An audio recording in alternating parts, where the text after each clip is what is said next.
Whew. Hold up.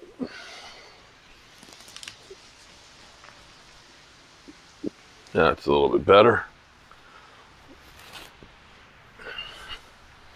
Well, good evening, good people. Mark Holmes here, and as always, I want to say thank you all for watching, commenting, subscribing, and being part of the Joe Boo Sports Report. Without you guys, as well as you ladies, you know that this literally does not work. I hope everybody's had a great Memorial weekend, and I hope that you've all said thank you to all of those who are no longer here.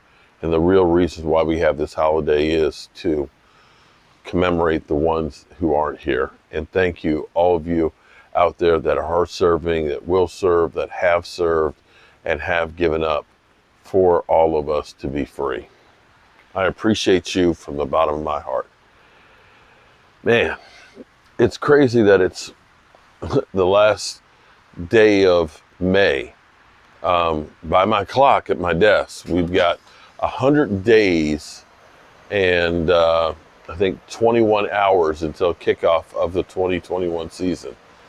It's getting close. It's getting closer, and I feel good about this team. I have flipped gears. You know, the whole idea and the concept of having DeAndre Hopkins and thinking about what Mike McCarthy had when they won the Super Bowl. You think about the receivers. They went 4 deep wide receivers. They went 3 deep in tight ends. They had the number 3 defense. They had everything on that team. And that's the thing that people don't seem to understand is it takes more than just the quarterback to win the Super Bowl. Very rarely do you see teams that aren't pretty complete teams that are going. You think about the Rams that went out and got everybody. You think about the Eagles last year that were signing people left and right. I mean, let's be clear here. Had they not brought in all the talent that they did, you know, going from A.J. Brown to Ndamukong Suh and everybody else, they're not going to the Super Bowl. They're just not. They supplemented it, and that's how you win. It's not like it used to be where you just drafted and, you know, that's the team you got. Now it's a whole new game, and it's about hired assassins. A question was asked during the live stream of what do I think the Cowboys' biggest strength and the biggest weakness is. Oh, man. And that's kind of tough because we have some areas that are really, really strong. I mean, you look at our safety crew. You think about having Donovan Wilson, Jaron Kearse, Malik Hooker. You know, you got 3 great safeties in there. Now, of course, you're trying to throw Boss Man Fat, who played safety in college. I think they're trying to find a space for him more than anything else. You look at our edge rushers. I think we got great edge rushers between having Micah Parsons, who's had 13.5 sacks and 13 sacks 2 years in a row. And you add to that Dorrance Armstrong, Dante Fowler, Tack McKinney. You add Sam Williams. You add Golston in there. You got too many defensive ends, and that's where it's going to be a hellacious battle for who makes this roster. And now you've got some really good defensive linemen with Osi and Digazua, who's, you know, kind of that real fast hands guy and a speed rusher. And then you got your Quentin Bohannon. Then, of course, you've got your Mozzie Smith, the young guy, and the Hankins. You've got really good defensive line. You've got a great defensive front. On the defense, I would say the worry is linebacker. Will Leighton Vander Esch stay healthy? Will Damone Clark take another step? Will Overshown come in as a rookie and play well? Will Jabril Cox, you know, live up to the potential that we saw with him? I would say the linebacker is the biggest question mark. But it's not as big a question mark as we had going into training camp last year, where we were all saying, you know, literally this time last year, we had Leighton Vander Esch is really the only experienced linebacker that we had. On offense, we're much improved at wide receiver than we were. And running back, I know people aren't really sold on Ronald Jones, but Ronald Jones has averaged 4.3 yards a carry. 4.3 yards. That's not chump change. And with the mix of having the young guys, the speed guys, and Deuce Vaughn, and throwing in there, of course, Tony Pollard, that it's not about one guy getting a whole lot of yards.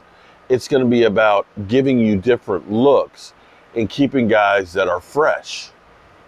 And I think more than anything else, the Cowboys are getting enough depth that they're going to be able to wear you out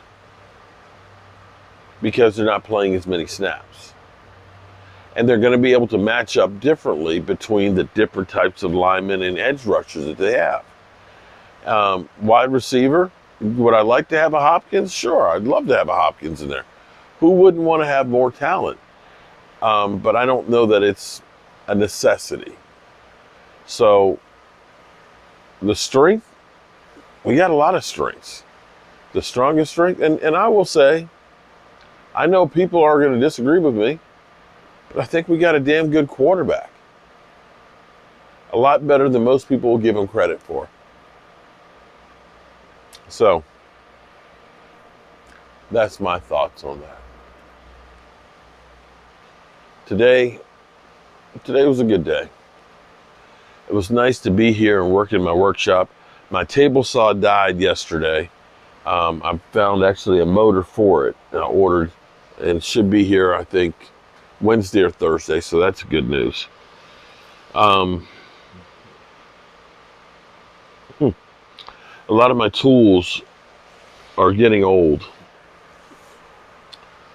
What's crazy is that table saw. I bought that table saw when Michael was born.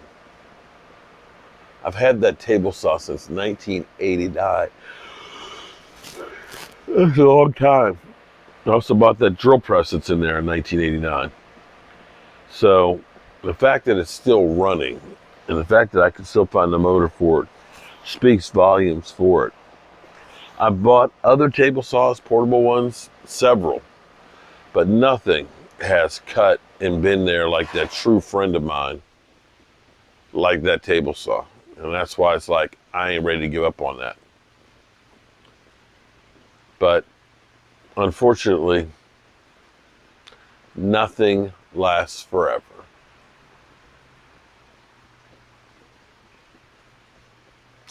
Yeah. Sadly, nothing lasts forever. All right, good people.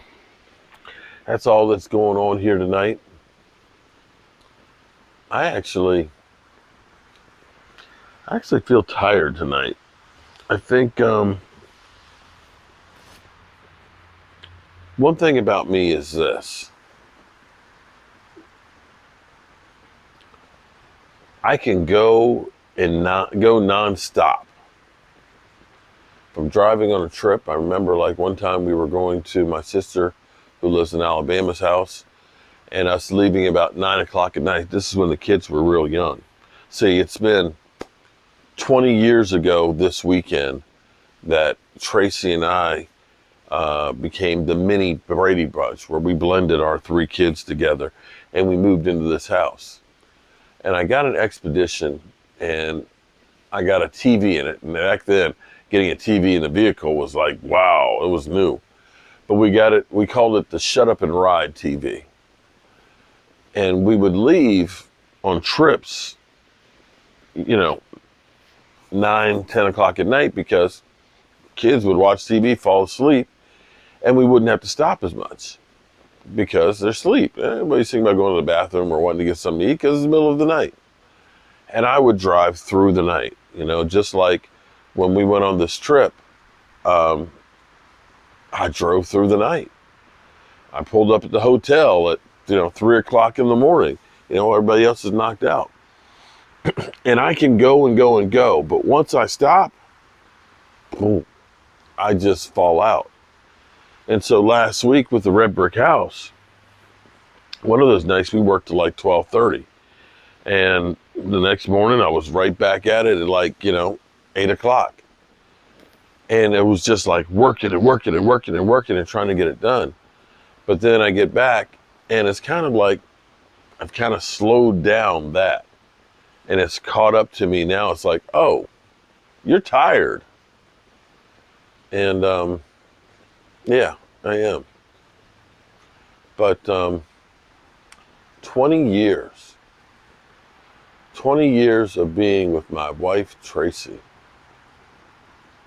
20 years. I was 37 years old. And this weekend, we are celebrating. We're going on a cruise,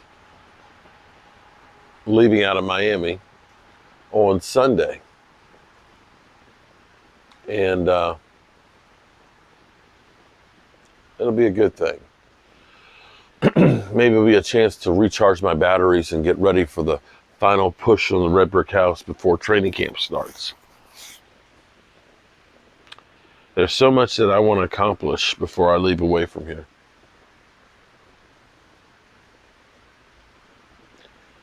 And the only thing I know is hard work. Remember, friends, tell the people you love them. Because you might not get the chance again. And I love you guys. And God willing, I'll see you guys tomorrow. Be safe out there if you're on the road coming back from Memorial Weekend.